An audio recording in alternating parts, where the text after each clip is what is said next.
Welcome back to part 5 of my miniature record shop build. I knew I wanted to do a cassette tape wall the moment I started working on the miniature.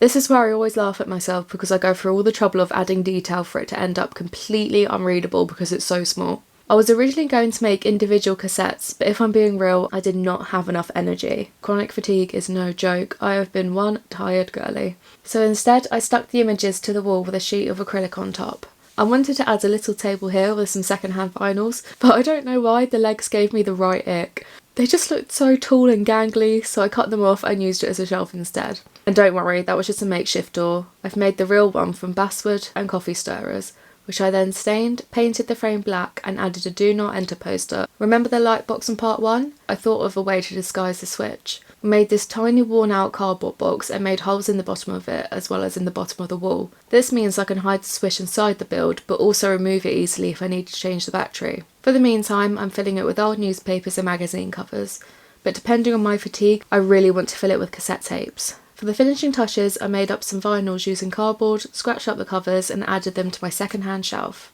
I know I say this every time, but I love how this turned out. I'm kind of half mad I restricted myself to such a small box because I would love to build the entire shop. Follow along for part 6 where I start making the vinyl display stands and inevitably have a breakdown from the amount of tiny vinyls I have to make.